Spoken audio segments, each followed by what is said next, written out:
하나님 말씀 한 구절 읽고 교리 공부 시작하겠습니다. 사도행전 1장 9절 말씀. 교재 72페이지에 함께 나와 있으니까 함께 공독하겠습니다. 신약성경 사도행전 1장 9절 말씀. 함께 공독합니다. 이 말씀을 마치시고 그들이 보는데 올려져 가시니 구름이 그를 가리어 보이지 않게 하더라. 아멘. 이 말씀을 근거로 해서 주님께서 승천하신 것, 하늘로 올라가신 것에 대해서 배울 텐데, 이것에 대해서 배우기 전에 우리가 교리를 왜 배우는지 또 처음 오신 분도 있으니까 다시 한번 정리하고 그 중요성에 대해서 생각하면서 이 시간을 가졌으면 좋겠습니다. 하나님께서 그 백성들에게 진정으로 원하시는 것들을 어떻게 보이시는가, 하나님의 백성답게 사는 것을 어떻게 행할 수 있는가라고 할 때 다른 방법이 아니라 오직 하나님께서 우리에게 주신 말씀, 기록된 말씀을 통해서 우리가 하나님을 제대로 알고 또 어떻게 구원을 받는지, 또 구원받은 백성으로서 어떻게 살아가는지를 하나님의 말씀을 통해서 아는 것입니다. 그래서 우리는 하나님 말씀을 제대로 안다고 하면 하나님께서 원하시는 삶을 살 수 있는 아주 큰 가능성이 있는 것입니다. 그렇기 때문에 목사는 뭐 하는 사람이냐라고 할 때 하나님의 말씀을 그대로 잘 전하는 그런 사람이다, 이렇게 할 수 있습니다.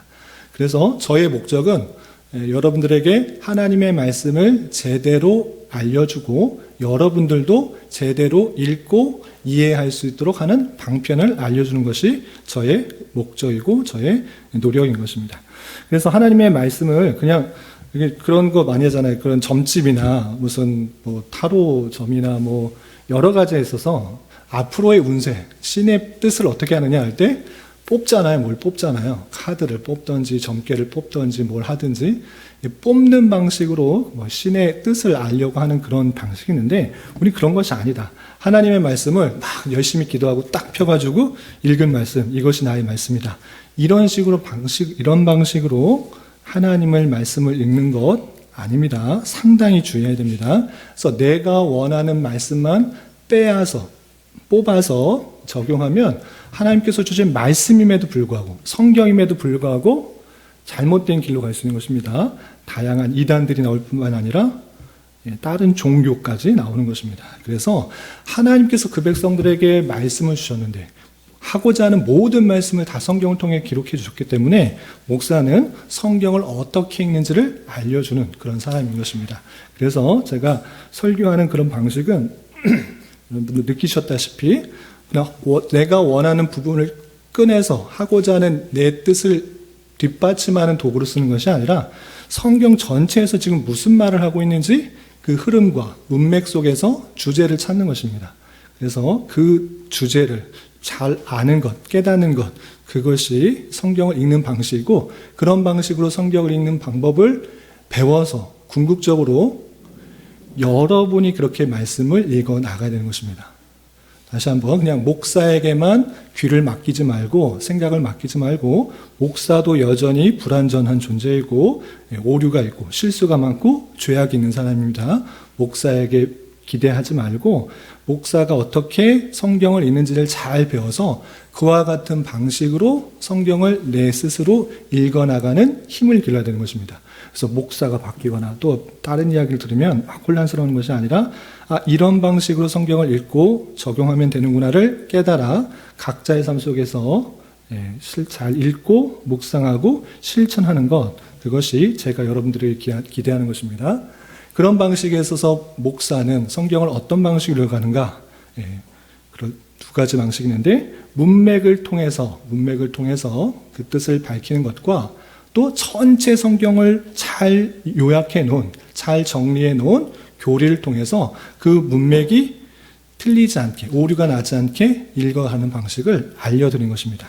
그래서 오전에는 문맥에 따라서 살피는 방법을 알려드리는 것이고, 오후 시간에는 교리의 내용을 통하여서 전체 성경에서 신앙의 선배들이 어떻게 잘 정리해 놨는지, 공교회에서 성경을 이렇게 이해하고 믿어야 된다라고 정리해 놨기 때문에 그 교리를 배우는 것입니다.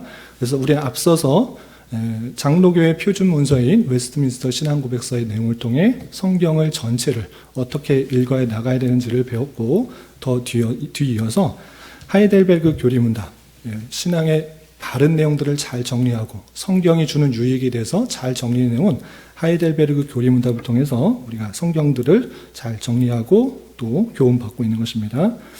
그러한 가운데 우리는 지금 어디 있는가? 하이델베르그 구조를 설명하면 시간이 너무 길고 오늘 내용도 많기 때문에 쉽게 말하면 우리가 지금 어떤 것을 배우냐면, 참된 믿음을 갖기 위해서는 적어도 최소한 바른 지식이 있어야 되는데, 그 바른 지식이 사도신경에 잘 고백되어 있으니 사도신경이 무슨 뜻인지 잘 파악해야 된다라고 하이델베르그 교리문답에 설명되고 있는 것입니다. 그 중에서 우리는 성자 하나님에 대해서 배우고 있는 중인 것입니다.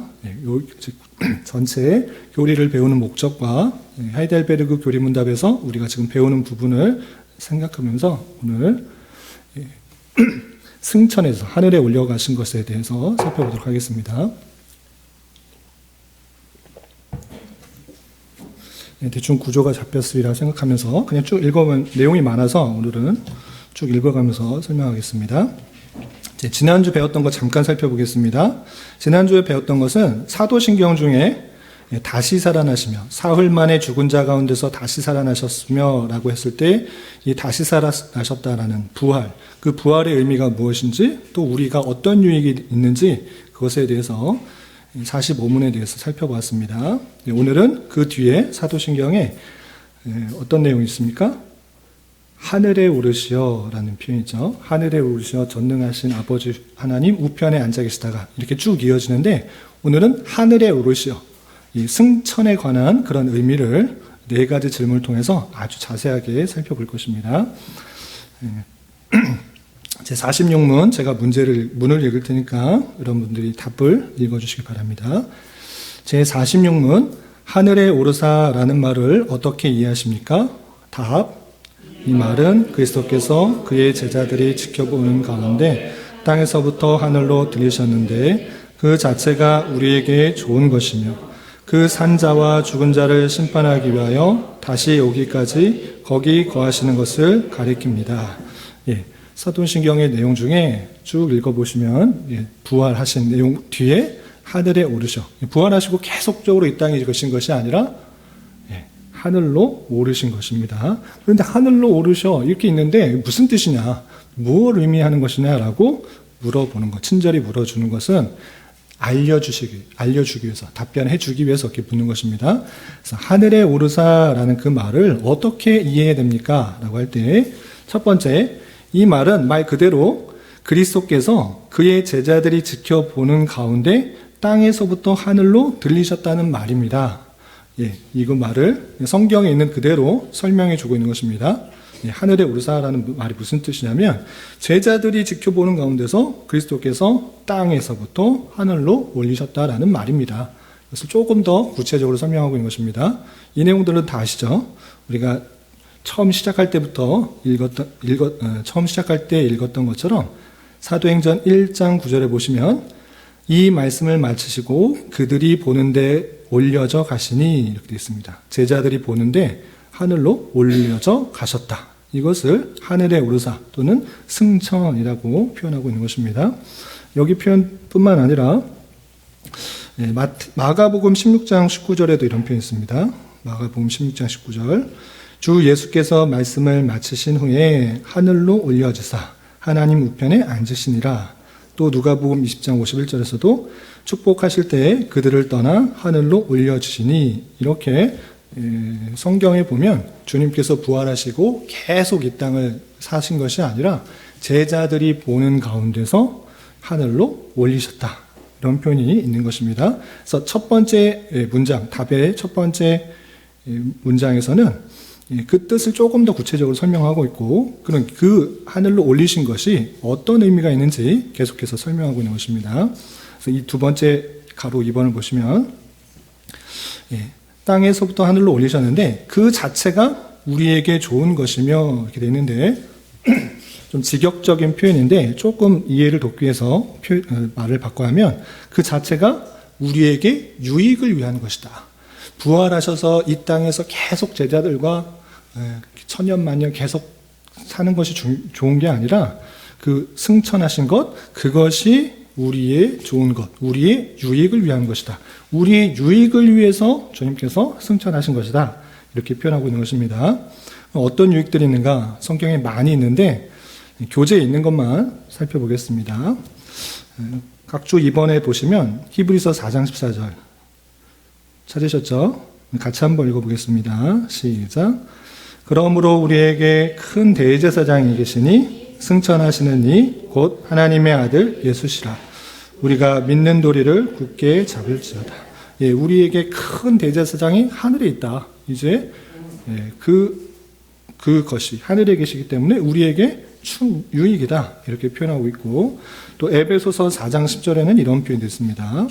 에베소서 4장 10절 그 밑에 같이 한번 읽어보겠습니다. 시작. 내리셨던 그가 곧 모든 하늘 위에 오르신 자니 이는 만물을 충만하게 하려 하십니다.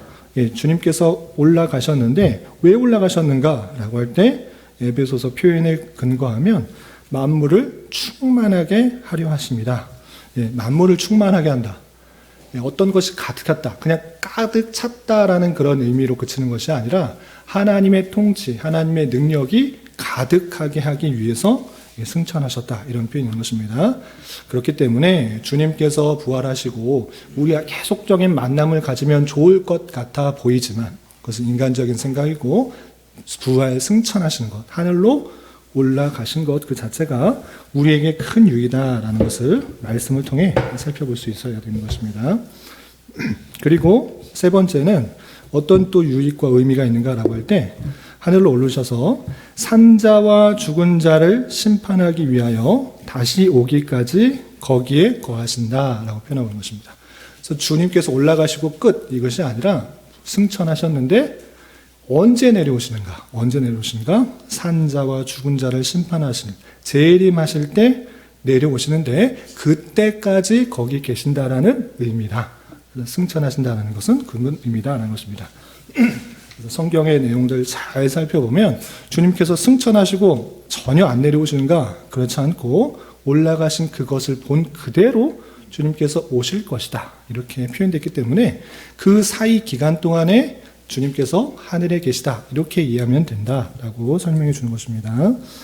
관련 구절 73페이지 맨 위에 사도행전 1장 11절 말씀 같이 한번 읽어보겠습니다. 시작. 이르되 갈릴리 사람들아 어찌하여 서서 하늘을 쳐다보느냐. 너희 가운데서 하늘로 올려주신 이니 하늘로 가심을 본 그대로 오시리라 하였느니라. 올라가시고 끝난 것이 아니라 계속 쳐다보니까 천사가 이런 말을 해주는 것입니다. 너희 가운데서 하늘로 올려주신 이가 하늘로 가심을 본 그대로 오시리라. 보이는 가시적인 모습으로 올라가셨는데 가시적인 모습으로 다시 오실 것이다. 그 다시 오시기 전까지 하늘에 계신다라는 것을 뜻하는 것이다 라고 표현하고 있고요. 또 마태복음 24장 30절에는 이런 표현이 있습니다. 같이 한번 봉독하겠습니다. 시작. 그때 인자의 징조가 하늘에서 보이겠고 그때 땅의 모든 족속들이 통곡하며 그들이 인자 구름 타고 능력과 큰 영광으로 오는 것을 보리라. 아멘. 주님께서 다시 오실 것을 구름 타고 온다. 능력과 큰 영광으로 다시 오실 것이다. 이렇게 표현됐기 때문에 주님께서 보이는 그대로 올라가신 그것을 끝 이게 아니라 다시 오시는데 그 전까지 거기에 계시다라는 말을 뜻하는 것이다. 설명하고 있는 것입니다. 승천에 대한 하늘에 올리셨다라는 말씀 다 이해되셨죠? 그 부분에 덧붙여서 우르시누스가 해설서를 쓰는 데 있어서 이런 표현들을 덧붙여가지고 좀 도움이 될까 해서 갖고 와봤습니다. 그래서 어떤 내용들이냐면 그리스도께서 올라가신 곳을 하나님께서 우리에게 알게 하시는 것은 무슨 의미가 있는가라고 할 때 세 가지로 이렇게 정리해서 말해주고 있습니다. 뭐냐면 그리스도께서 사라지시지 않고 참 사람으로 계속 계시며 하늘에서 사람으로 영원토록 계시라는 것이 분명히 드러나도록 그렇게 눈에 보이는 모습으로 제자들 앞에서 승천하셨다라고 해설하고 있고요. 두 번째는 우리 생각이 어느 곳으로 나아가야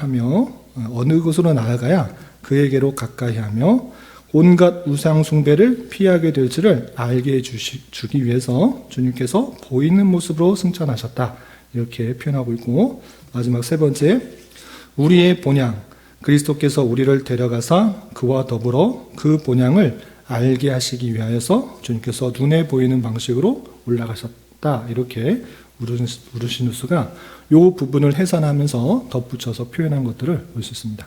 이 내용들은 정리가 안 됐고, 이 답변의 숨은 의미, 눈이 보이는 모습으로 올라가셨다는 그런 의미가 우리가 어떤 것들을 더 생각해야 되는지 세 가지로 더 설명하고 있다는 것을 소개해 드렸습니다. 한 번 더 읽어드릴까요? 다시 좀 천천히 읽어드리겠습니다. 그리스도께서 올라가신 것, 눈에 보이는 방식으로 하늘에 올라가신 것을 통하여서 하나님께서 우리에게 이것을 알려주고자 하신 것이다 라고 우르시누스가 해설을 하는 것입니다. 첫 번째, 비슷한 의미인데 조금 덧붙여서 하는 것입니다. 첫 번째는 그리스도께서 사라지지 않으시고 참 사람으로 계속 계시며, 지금 이제 신성만 있다 아닙니다. 참 사람으로도 계속 계시는 것입니다. 그리고 하늘에서 사람으로 영원토록 계시라는 것이 분명 드러나도록 그렇게 한 것이다. 우리 또한 뒤에 또 나오겠지만 우리 또한 사람의 모습으로 하나님과 영원히 있을 것을 생각하도록 하는 의미가 있다라는 것이고요. 두 번째, 우리 생각이 어느 곳으로 나아가야 그에게로 가까이 할 수 있으며 온갖 우상 숭배를 피하게 될 수 있는지를 깨닫게 해주시기 위해서 하늘로 했다. 눈에 보이는 것들을 계속적으로 쳐다만 보면 마음이 그쪽으로 향하고 그것에 마음 뺏기고 그것을 소망하고 희망하고 따르는 것이 많기 때문에 그러지 말고 눈에 보이는 이 땅의 것이 아니라 하늘을 향하여 나아가야 된다는 것을 생각하기 위해서 승천하셨다. 눈에 보이는 모습으로 하늘에 오르셨다. 이렇게 해설하는 모습도 볼 수 있습니다. 그리고 세 번째는 우리의 본향, 그리스도께서 우리를 데려가사 그와 더불어 있을 그 본향을 알게 하시기 위함이다. 우리의 본향이 이 땅이 아니라 하늘이다라는 것을 생각해 보면서 생각할 수 있도록 그렇게 하셨다라고 해설서, 하이델베르그 요리문답 해설서에 덧붙여 있는 것을 찾아볼 수 있었습니다. 참고하시기 바라고요. 그리고 이제 47분, 이렇게 하늘에 오르셔 승천하셨다라는 말을 문자적인 의미와 우리의 유익이 무엇인지를 설명한 이후에 하나하나 또 그 질문에, 대답에 대한 설명을 할 수 있도록 덧붙여 이렇게 묻고 있는 것입니다. 어떤 내용이냐면 47문, 제가 문을 읽을 테니까 여러분이 답을 읽어주시기 바랍니다. 제 47문, 그렇다면 그리스도께서는 그가 우리에게 약속하신 것처럼 세상 끝날까지 우리와 함께 계시는 것이 아닙니까? 답, 그리스도께서는 참 사람이면서 참 하나님이십니다. 그의 인간적인 본성을 따라서는 그는 지금 땅 위에 계시지 않습니다만 그의 하나님 되심과 어미로우심과 은혜와 영을 따라서는 결코 우리를 떠나지 않으십니다. 아까 분명히 하늘에 오르시어가 무슨 뜻입니까? 라고 할 때 제자들이 보는 앞에서 하늘로 오르셨다는 뜻입니다. 그리고 그런 올라가신 것은 이런 유익과 의미가 있습니다. 라고 했는데 앞에 쫙 끊고 첫 번째 대답에서 아니 제자들 앞에서 땅에서 하늘로 오르셨다고? 그러면 주님께서 약속하신 거가 틀리지 않습니까? 왜? 마태복음 28장 20절 잘 아는 말씀 같이 땅 끝까지 이르러 너와 증인이 되고 너와 함께 있을 것이다 라고 분명히 세상 끝날까지 우리와 함께 계신다고 약속해놓고 얼마 되지 않아서 승천하셨다고? 거짓말이네, 잘못됐네, 이렇게 물을 수 있습니까? 없습니까? 혹 물을 수 있는 것입니다. 주님께서 약속하신다고 끝까지, 세상 끝까지 함께 한다고 그래놓고 얼마 되지 않아서 올라가시면 어떡합니까? 이렇게 물을 수 있는데 그러면 그 약속이 잘못된 것인가? 그렇지 않다는 것입니다.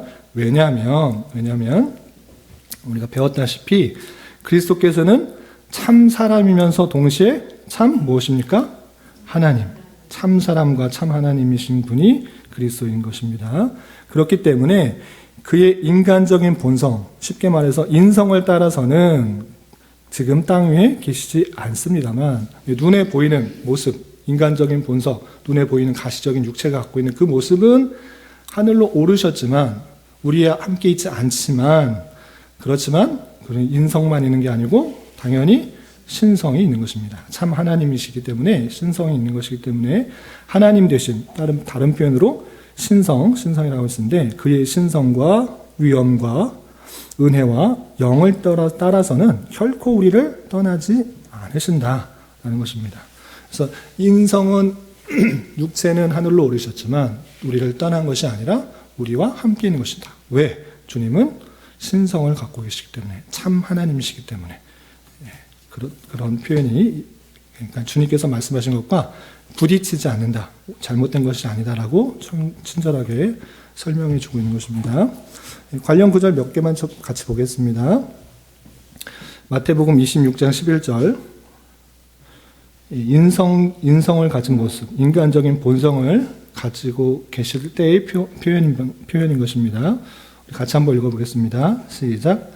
가난한 자들은 항상 너희와 함께 있거니와 나는 항상 함께 있지 아니하니라. 지금 나한테 그 향유를 붓는 것, 차라리 그 향유를 팔아서 가난한 자들을 주는 게 훨씬 더 유익되겠다. 왜 그랬는가라고 할 때 예수님께서 나는 너희들과 항상 같이 있는 건 아니다. 항상 함께 있지 않는다. 나는 곧 죽고 부활할 것이다.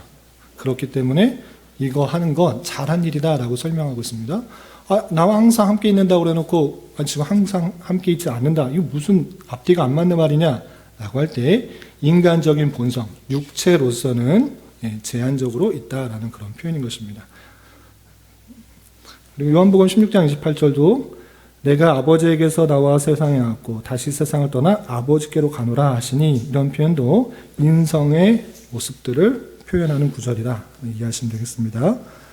밑에 것은 참고하시기 바라고 신적 본성을 따라서 신성을 가지고 있는 모습에서는 아까도 표현한 것처럼 결코 우리를 떠나지 않는다는 것이 성경의 표현인 것입니다. 그래서 성경을 쭉 읽다 보면 예수님께서 떠나지 않으신다라고 표현할 때도 있고 어느 때는 떠난다. 이제 없어질 것이다. 이렇게 표현하는 것. 그것들이 있을 때 주님께서 앞뒤를 다르게 말하시네. 오류가 있네. 성경은 앞뒤가 안 맞고 오류가 있고 잘못된 거 투성이다. 이렇게 말하는 것이 아니라 이 부분을 잘 이해하기 위해서는 예수님께서 어떠한 분이신가를 깨달아야 되는데 예수님은 인성도 있으시고 신성도 있으시는 그런 분이라는 것을 알 때 이 말도 틀리지 않고 이 말도 옳다라는 것을 이해할 수 있는 것입니다. 어떤 표현들이 있냐면 요한복음 14장 17절 말씀 각주 입원에 대한 그런 내용들인데요. 같이 한번 읽어보겠습니다. 시작. 그는 진리의 영이라 세상은 능히 그를 받지 못하나니 이는 그를 보지도 못하고 알지도 못함이라. 그러나 너희는 그를 아나니 그는 너희와 함께 거하시며 또 너희 속에 계시겠습니다. 내가 너희를 고아와 같이 버려두지 아니하고 너희에게로 오리라. 주님께서 너희 속에 계시겠다. 진리의 영이 이제 올 것이다. 라는 그런 표현들 계속적으로 있는 것입니다. 요한복음 16장 13절에서도 그러나 진리의 성령이 오시면 그가 너희를 모든 진리 가운데로 인도하시리니 그가 스스로 말하지 않고 오직 들은 것을 말하며 장래 일을 너희에게 알리시리라 라고 하면서 신적 본성을 갖고 계시는 그분께서 우리와 함께 하시기 때문에 절대 떠나지 않으신다.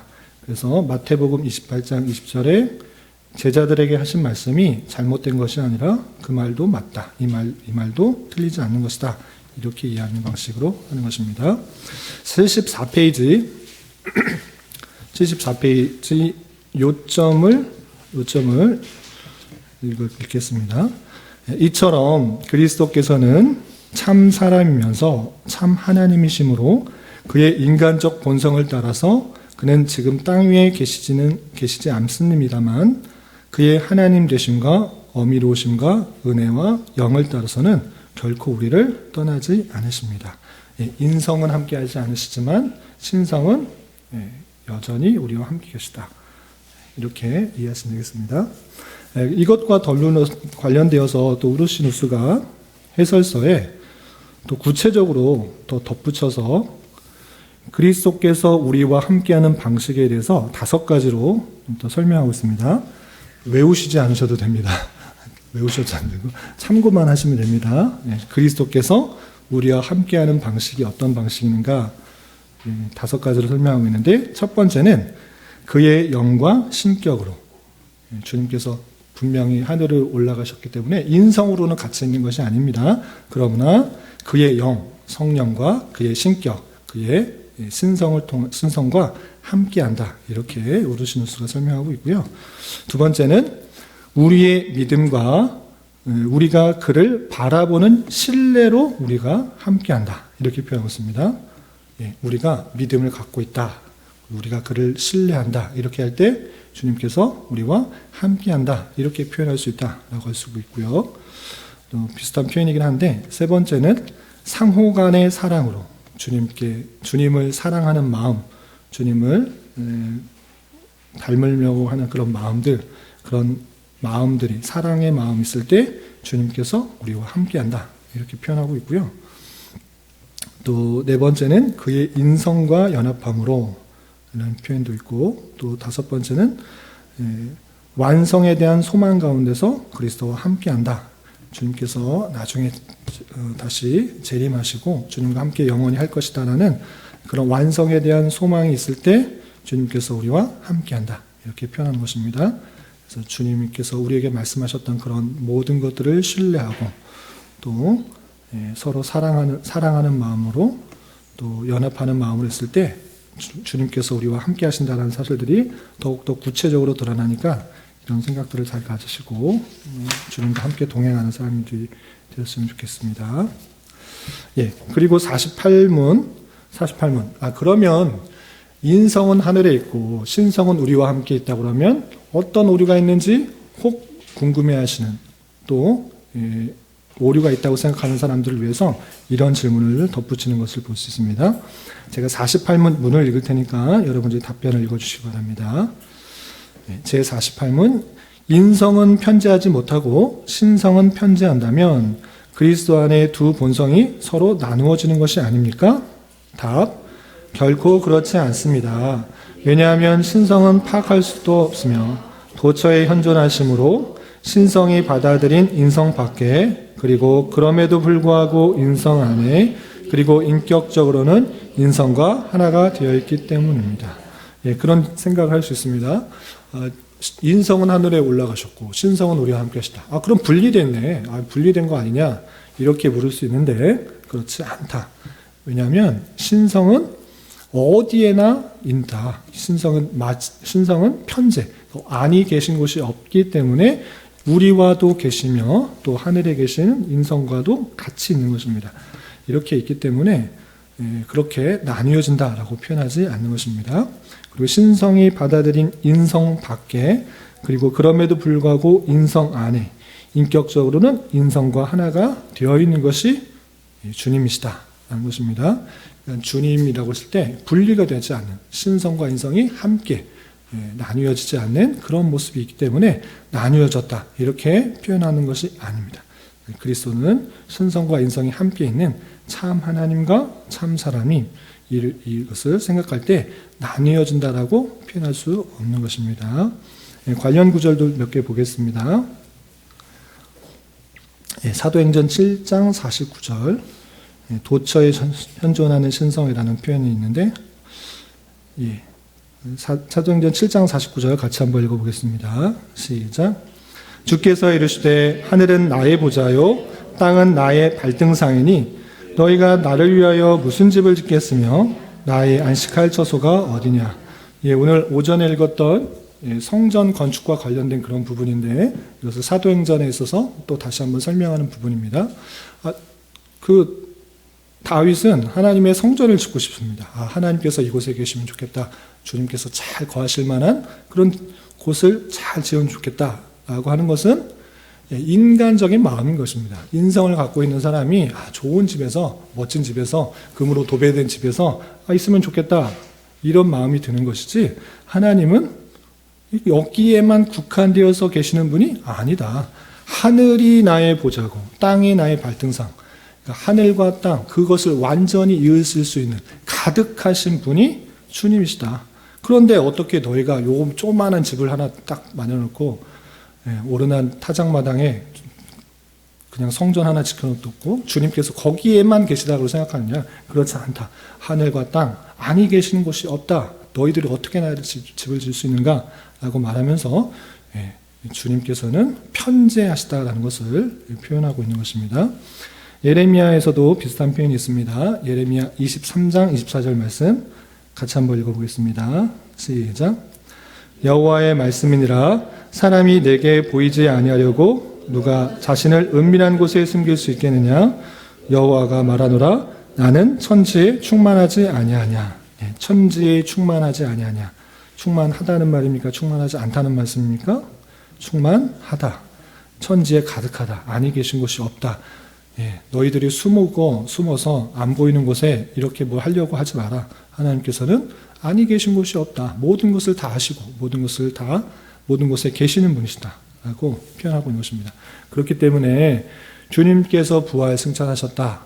그러면 인성은 가셨고 신성은 우리에게 있다. 그럼 나뉘어졌다. 이렇게 표현하는 것 아니다. 신성은 주님 안에도 계시고 또 여기도 계시고 아니 계신 곳이 없기 때문에 분리된 것은 분리된 것이다. 이렇게 표현하는 것 아니다. 라는 것입니다. 이해가 되시죠? 되신 것으로 알고.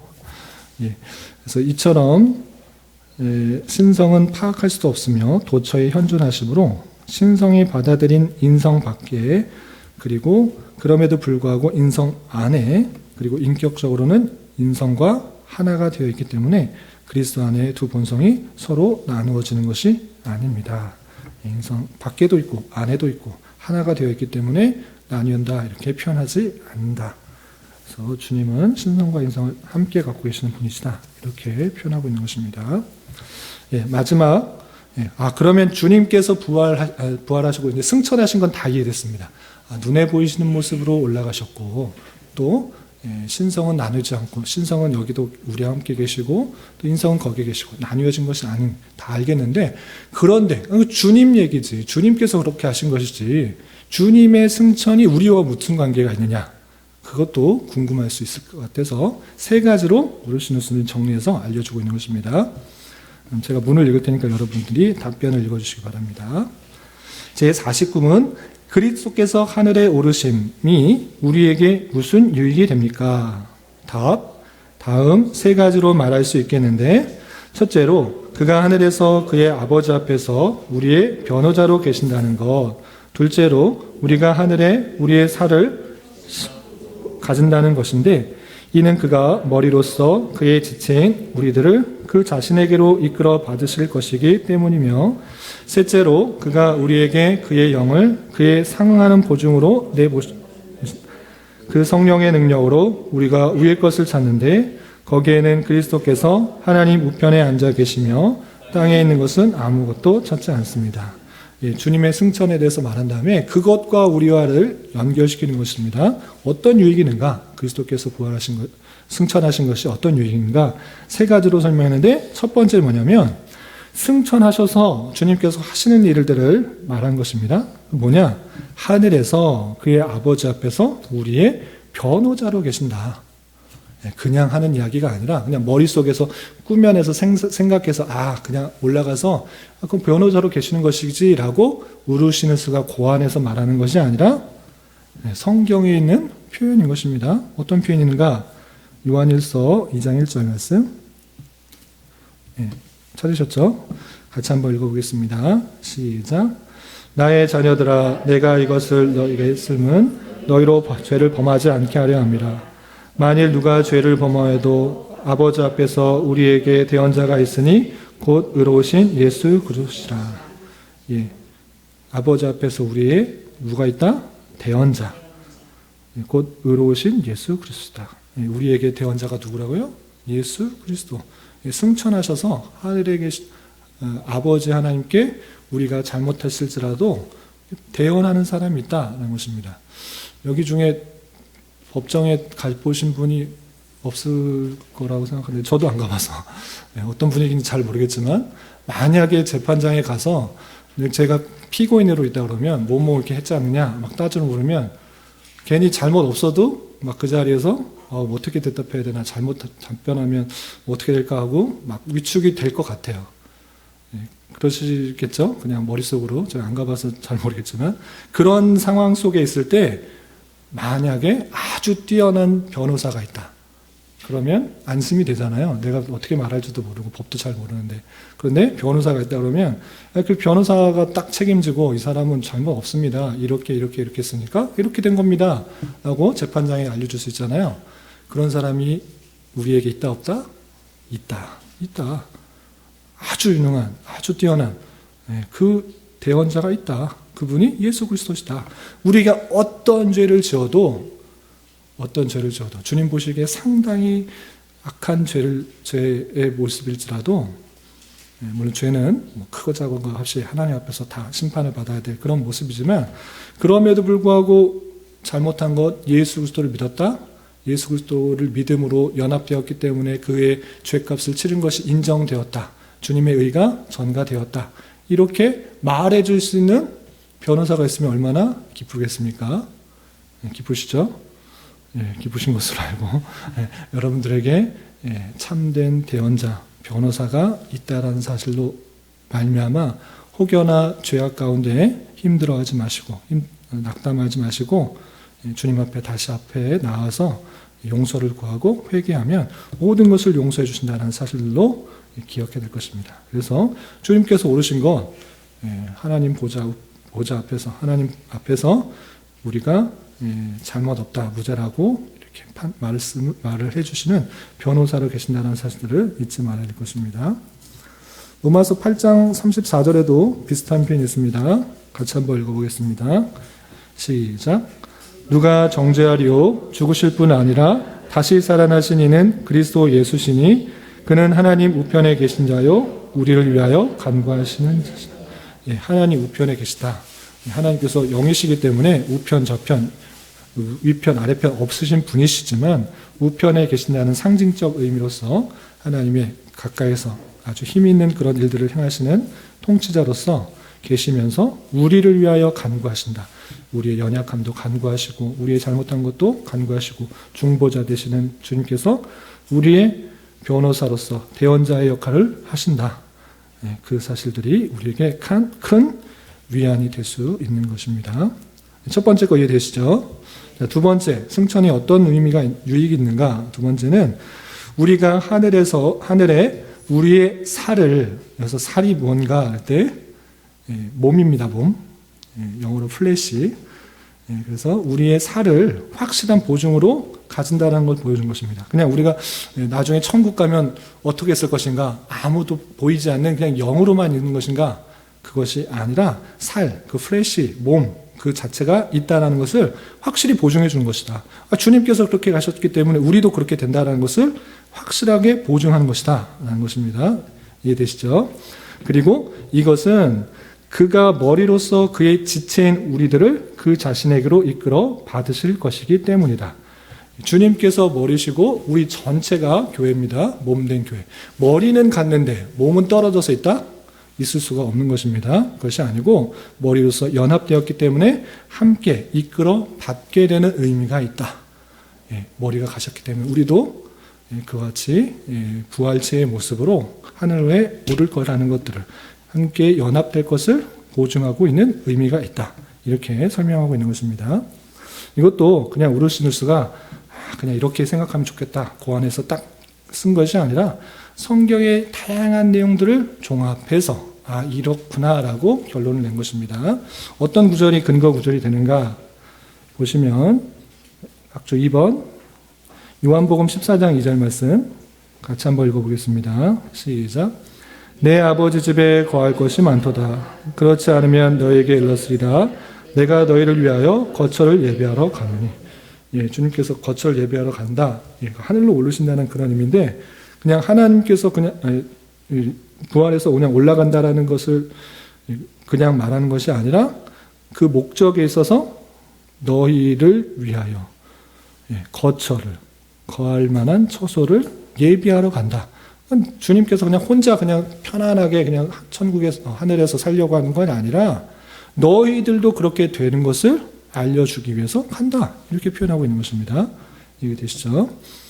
네, 또 에베소서 2장 6절에도 이런 표현이 있습니다. 밑에 있는 구절 같이 한번 읽어보겠습니다. 시작.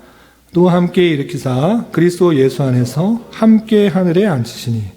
예, 혼자 앉으신다고요? 함께 일으켜서 함께 부활시켜서 그리스도 예수 안에서 함께 하늘에 앉으신다. 그러니까 주님께서 눈에 보이는 모습으로 올라가신 것은 우리가 앞으로 그렇게 될 것을, 우리도 하늘에서 주님과 함께 앉으시고 함께 거하게 될 것을 잊지 않도록 한 것이다. 이렇게 표현하고 있는 것입니다. 이해가 되시죠? 예, 마지막입니다. 세 번째. 그가 우리에게 그의 영을 그에게 그의 상응하는 보증으로 보내셨다라는 것이다. 무슨 말이냐면 주님께서 가셨는데 끝 아니고 주님과 똑같은 그 영을 우리에게 보증을 주셨다. 주님께서 올라가시고 끝난 것이 아니고 그와 똑같은 그 영을 상응하는 그에게 그의 상응하는 보증으로 보내신 분이 있다라는 것을 알려주는 것이다 라는 것인데 무슨 뜻인지 75페이지 3번을 각주를 보시면 이런 표현이 있습니다. 제가 읽겠습니다. 요한복음 14장 6절을 보시면 내가 아버지께 구하겠으니 그가 또 다른 보혜사를 너에게 주사 영원토록 너희와 함께 있게 하리니. 예, 주님께서 가실 때 분명히 또 다른 보혜사, 예수 그리스도도 보혜사인데 돕는 그런 분이신데 또 다른 보혜사를 너에게 주어서 너희와 영원토록 함께 있을 것이다 말씀하셨지 않냐. 그렇다면 주님께서 가셨다는 것은 또 다른 보혜사를 보내시겠다라는 그 말씀이 이루어지겠다라는 것을 생각할 수 있는 것입니다. 그래서 그것을 이루시기 위해서 이 일들을 한 것이다. 분명히 제자들에게 내가 가면 또 다른 보혜사 너에게 보내줄 것이다 약속했기 때문에 그가 가신 것을 성령께서 오신 것이다. 성령께서 너희와 영원토록 함께 있을 것이다 라는 것을 표현한 것입니다. 그런 약속이 실제적으로 이루어진 말씀에 대해서 보시면 사도행전 2장 1절 이하 이렇게 있습니다. 그 밑에 있는 교재에 나와 있는 내용 같이 한번 읽어보겠습니다. 시작. 오순절날이 이미 이르매 그들이 다 같이 한 곳에 모였더니 호련히 하늘로부터 급하고 강한 바람 같은 소리가 있어 그들이 앉은 온 집에 가득하며 마치 불의 혀처럼 갈라지는 것들이 그들에게 보여 각 사람 위에 하나씩 임하여 있더니. 오순절 성령 강림의 사건을 쭉 표현하는 것인데 성령께서 정말 오셨구나. 주님께서 약속만 하신 것이 아니라 그냥 거짓수표 발행한 것이 아니라 공수표 발행한 거 아니라 정말 가셨고 그 약속하신 대로 성령께서 임하셨다라는 것을 확실하게 보여주는 사건들이 있었다. 그러므로 주님께서 승천하셨다는 그것은 정말 성령께서 오신다라는 것을 표현하는 것이고 실제로 오셨다라는 것을 깨달아 알아야 된다라는 것입니다. 고린도후서 1장 22절과 5절의 내용 제가 한번 읽겠습니다. 그가 또한 우리에게 인치시고 보증으로 우리 마음에 성령을 주셨느니라. 우리가 정말 하나님의 자녀고 하나님의 백성이고 또 성령께서 오신다는 것들을 인치시고 보증해 주시기 위해서 마음에 성령을 주셨다라는 표현이 있고요. 곧 이것을 우리에게 이루게 하시고 보증으로 성령에게 우리에게 주신 이는 하나님이시니라. 이것이 정말 유익이 되고 우리 또한 그렇게 될 것이라는 것을 인쳐 주시기 위해서 성령을 주셨다. 이렇게 표현한 것입니다. 그래서 주님께서 승천하신 것은 그의 영을 그의 상응하는 보증으로 보내셨다는 것을 깨닫게 된다는 것이고요.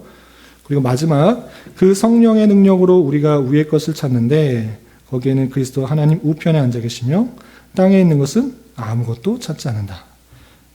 성령께서 우리에게 보내주심을 받았기 때문에 우리는 위의 것을 찾는다. 그리고 땅의 것은 찾지 않는다. 이라는 그런 표현들, 그것도 성경에 있는 내용들을 요약하여서 정리 내용 표현인 것입니다. 관련 구절 골로새서 3장 1절 말씀, 각주 4번에 골로새서 3장 1절 말씀 같이 한번 읽겠습니다. 시작. 그러므로 너희가 그리스도와 함께 다시 살리심을 받았으면 위의 것을 찾으라. 거기는 그리스도께서 하나님 우편에 앉아 계시느니라. 예, 하나님 그리스도께서 우편에 계시기 때문에 땅의 것을 찾는 것이 아니라 위의 것을 찾으라. 예, 성령을 우리에게 보내주시고 또 우리와 함께 하시는 그 분이 계시다면 땅에 있는 것, 썩어질 것, 또 제한적인 것, 변할 것, 이런 것들에 마음 두면 그것이 변하게 되면 항상 마음이 아프고 또 그것을 잡지 못하면 마음이 쓰리는 줄 알아 항상 계시고 변하지 않는 항상 좋은 것으로 필요한 것으로 채우시는 주님을 찾아야 된다라고 표현하고 있는 것입니다. 또 빌립보서 3장 14절에도 이런 표현이 있습니다. 같이 한번 읽어보겠습니다. 시작. 표대를 향하여 그리스도 예수 안에서 하나님이 위에서 부르신 부름의 상을 위하여 달려가노라. 사도 바울의 자세가 사도 바울만이 아니라 우리 또한 그렇게 되어야 될 것을 도전하는 것입니다.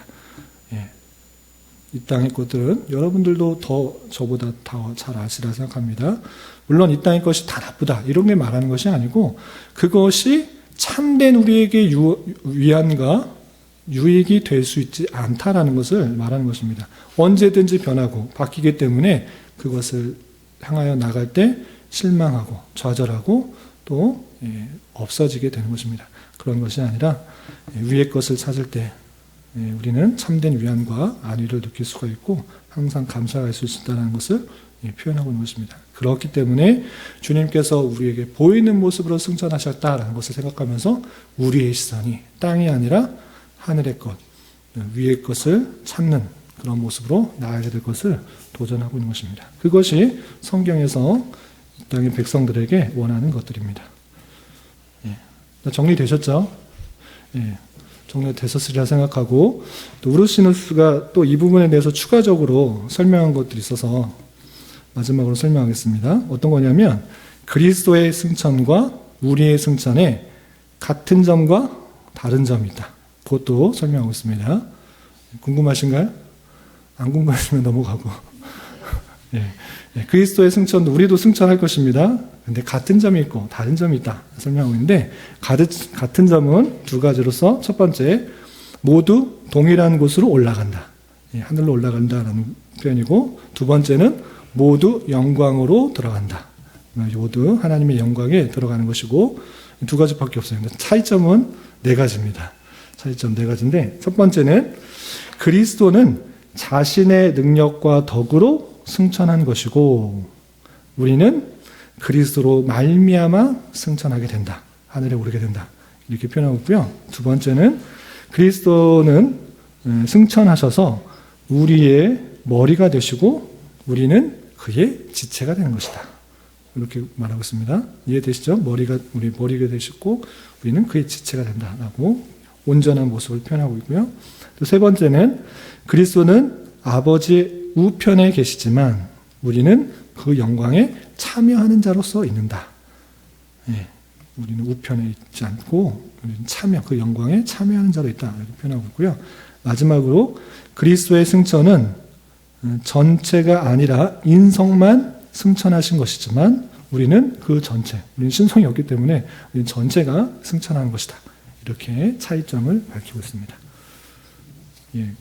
언제 기회가 되시면 우르시누스의 하이델베르그 해설서를 사서 보시면 도움이 될 것이라 생각합니다. 근데 이게 하이델베르그 요리문답은 아주 좀 짧은데 해설서는 이렇게 두껍습니다. 엄청나게 많은 내용이 있고 엄청 많은 해설들을 해놓고 반론과 또 해설과 이렇게 자세하게 나는데 혹시 관심 있으신 분들은 사서 보셔도 되고 아니면 제 거 있으니까 뭐 필요하실 때 말씀하시면 빌려드리도록 하겠습니다. 되셨죠? 요점과 요약하고 마치겠습니다. 그런 고로 그리스도께서 하늘에 오르심으로 우리는 다음과 같은 유익을 가집니다. 즉 그가 하늘에서 그의 아버지 앞에서 우리의 변호자로 계신다는 것과 우리가 하늘에 우리의 살을 확신한 보증으로 가진다는 것, 그리고 그가 우리에게 그의 영을 그의 상응하는 보증으로 보내셨다는 것입니다. 예수 그리스도께서는 하늘에 오르셨으나 세상 끝날까지 우리와 항상 함께하는 분이십니다. 혹시 여기까지 했는데 궁금하신 거나 뭐 물어보실 것 있으시면? 네.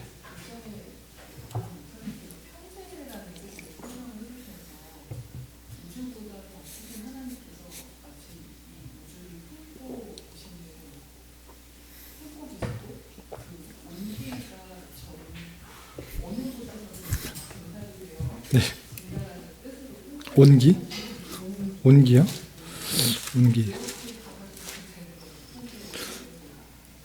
편지의 뜻을 하나님께서 아니 계실 곳이 없다 이런 표현인데, 제가 언제 기회 되면 나름대로 공학 공부를 해서 주님께서 편지하시면 시공을 초월할 수밖에 없다라는 사실을 물리적 과학적으로 한번 설명하고 싶은데, 그건 다른 기회로 하고, 일단 주님께서 편지하시다는 그런 말씀에 있어서 아니 계신 곳이 없다.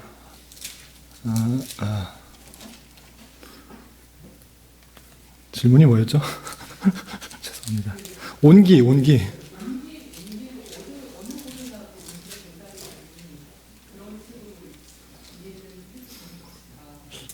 온기가 전해진다.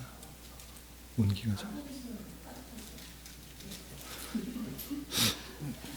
전 추위를 많이 타는데.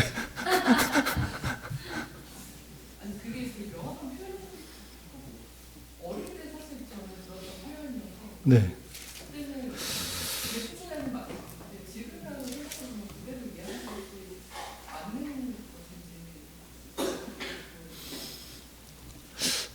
온기. 그냥 하나님의 사랑을 느낄 수 있다라는 그런 표현이겠죠. 그 온기라는 뜻이 무슨 뜻인지. 그 따뜻함이 느껴진다는 뜻인가요?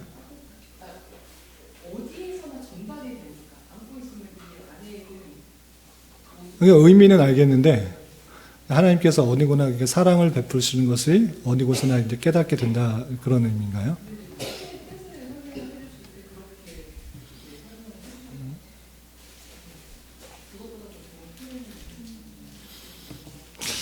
글쎄요, 그 표현은 제가 좀 생소해서, 네, 그냥 제가 받아들이기는 주님께서 어느 곳에 계셔서 그 사랑들을 베푸시고 섭리하시고 다스리기 때문에 그의 충만함과 그의 섭리들을 느낄 수 있기 때문에 하나님의 택하신 백성들을 이끄시고 다스리시는 그 능력들이 어느 곳에나 있다라는 것을 이렇게 좀 의문해서 하여튼 좀 시적인 표현으로 좀 온기가 있다라고 표현하는 것이 아닌가 이런 생각이 들고요. 그리고 하나님께서 어디나 계시다라는 그런 표현들, 물론 성경에 아주 가득 많이 있습니다. 그런데 골로새서 1장 17절에 보면 이런 표현이 있습니다. 제가 읽을까요? 예수 그리스도에 대해서 설명하는 그런 구절 중에 골로새서 1장 15절부터 17절까지 내용을 제가 쭉 읽어보겠습니다.